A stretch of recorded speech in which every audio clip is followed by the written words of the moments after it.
Pharaon régnait en tyran sur l'Égypte, dominant les peuples et écrasant les Banu Israël sous son oppression. Craignant leur nombre grandissant, il ordonna une injustice monstrueuse. Il égorgeait leurs fils et laissait en vie leurs femmes. Il était vraiment parmi les corrupteurs. Mais le pouvoir d'Allah est au-dessus de tous les rois, et ce qu'il redoutait était déjà écrit.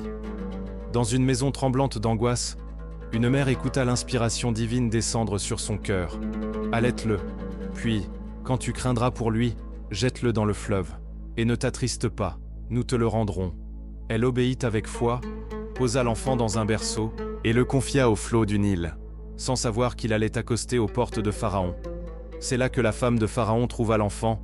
Touchée par la miséricorde d'Allah, elle dit « C'est un rafraîchissement pour mes yeux et les tiens. Ne le tuez pas, il pourrait nous être utile. » Le nourrisson viva parmi Pharaon et sa femme, mais il refusa toutes les nourrices.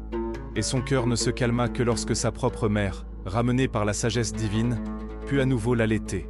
Ainsi nous le rendîmes à sa mère, afin que son œil se réjouisse, qu'elle ne s'attriste point, et qu'elle sache que la promesse d'Allah est vraie. Et c'est ainsi que l'enfant grandit, aimé, protégé, dans la maison même de celui qui voulait le tuer. Devenu adulte, Moussa avait gardé en lui la justice et la compassion. Un jour, en voyant un homme de son peuple être agressé, il intervint pour le défendre. Mais un coup trop fort ôta la vie à l'adversaire. Terrifié, il s'en remit aussitôt à son Seigneur. « Seigneur, je me suis fait du tort. Pardonne-moi. » Puis, averti que les notables complotaient sa mort, il quitta la ville dans la peur et la confiance. Après un long voyage, Moussa arriva à Madian, affamé et épuisé. Près d'un puits, il aperçut deux femmes retenant leurs troupeaux à l'écart des hommes. Il les aida sans rien attendre, puis alla s'asseoir à l'ombre, seul avec son Seigneur. L'une des femmes revint peu après et dit avec pudeur « Mon père t'invite, pour te récompenser de ce que tu as fait. » Le vieil homme lui proposa de travailler pour lui pendant 8 ou 10 ans, et lui offrit la main de l'une de ses filles. « Je veux te marier à l'une de mes filles, à condition que tu travailles pour moi 8 ans. » Moussa accepta. Il trouva la paix, un foyer et une épouse. Mais un jour, en quittant Madian avec sa famille, une lumière attira son regard dans la nuit. Dans l'obscurité du désert, Moussa vit un feu sur la montagne. Il dit à sa famille « Restez ici, j'ai vu un feu. Peut-être vous en rapporterai-je un tison, ou y trouverai-je une direction. » En s'approchant, il entendit une voix sacrée « Je suis ton Seigneur. Ôte tes sandales, car tu es dans la vallée sacrée de Touwa. Je t'ai choisi. Écoute donc ce qui va être révélé. » Allah lui donna le miracle du bâton, et l'envoya avec son frère Haroun pour libérer les Banu Israël. Moussa, alayhi salam, retourna en Égypte, et retrouva son frère Haroun, alayhi salam, que Allah avait également choisi comme prophète. Ensemble, ils se présentèrent devant Pharaon, avec des paroles remplies de douceur et d'espoir. Mais Pharaon, arrogant, demanda un signe. Alors, Moussa jeta son bâton, et il devint un véritable serpent. Il plaça ensuite sa main sur sa poitrine, et elle ressortit éclatante de lumière. Pharaon fut saisi de peur. Mais il accusa Moussa de magie.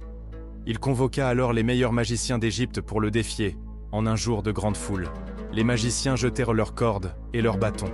Par leur illusion, ils firent croire à la foule qu'ils rampaient comme des serpents. Mais Allah dit à Moussa, « Jette ce qu'il y a dans ta main droite. Cela dévorera ce qu'ils ont fabriqué. Ce qu'ils ont fabriqué n'est que ruse de magiciens. » Et Moussa jeta à nouveau son bâton. Il se transforma en un serpent véritable et engloutit tout ce qu'ils avaient jeté. Alors, les magiciens reconnurent la vérité. Ils tombèrent prosternés et dirent « Nous avons cru au Seigneur de Moussa et de Haroun. » Mais Pharaon, furieux, menaça de les tuer. Pharaon continua de rejeter la vérité. Alors Allah envoya des fléaux successifs sur l'Égypte. L'inondation, les sauterelles, les poux, les grenouilles et le sang, comme des signes explicites. Mais Pharaon ne faisait que promettre puis trahir, chaque fois que l'épreuve se levait. Allah ordonna alors à Moussa de faire sortir son peuple.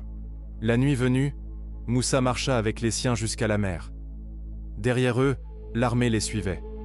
Le peuple dit « Ils vont nous rattraper. » Mais Moussa répondit avec certitude « Non, mon Seigneur est avec moi, il me guidera. » Allah lui révéla frappe la mer de ton bâton. » Et la mer se fendit, laissant place à un chemin.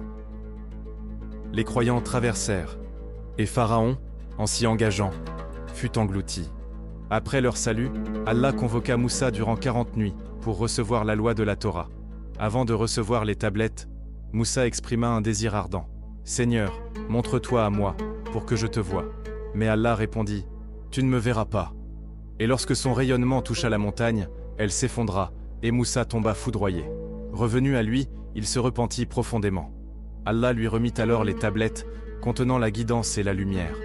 Mais en descendant de la montagne, Moussa trouva un peuple tombé dans l'erreur. En son absence, le Samaritain avait égaré les Banu Israël, façonnant un veau d'or qu'ils avaient adoré. En voyant cela, Moussa fut saisi de colère, jeta les tablettes et interpella son frère Haroun. Mais ce dernier répondit avec sagesse. « J'ai craint que tu ne dises que j'ai causé la division. » Alors Moussa invoqua le pardon pour lui et pour son frère. Mais la faute était grave. Allah leur décréta l'errance. Cette terre leur sera interdite pendant 40 ans. Et Moussa, malgré les épreuves et l'ingratitude, continua de guider ceux qui voulaient encore revenir à Allah. Et l'errance dura 40 années dans le désert. Un peuple en marche, un cœur fatigué, et un prophète resté fidèle jusqu'au bout. Quand sa fin approcha, il leva les yeux vers l'horizon et dit « Ô Seigneur, fais-moi mourir à un jet de pierre de la terre bénie. » Alors son âme fut rappelée à Allah, loin des cités, loin des honneurs, mais tout près de la promesse divine. Et jusqu'à ce jour, nul ne connaît l'emplacement exact de sa tombe. Mes frères, mes sœurs, cette histoire n'est pas un récit ancien, c'est un miroir, un rappel vivant, car toi aussi, un jour, tu te sentiras poursuivi, par les épreuves, par la peur, par l'injustice, et devant toi, il n'y aura que la mer.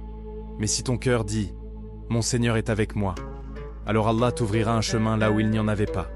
N'oublie pas, ce n'est pas la force de Moussa qui a fendu la mer, c'est grâce à la permission d'Allah.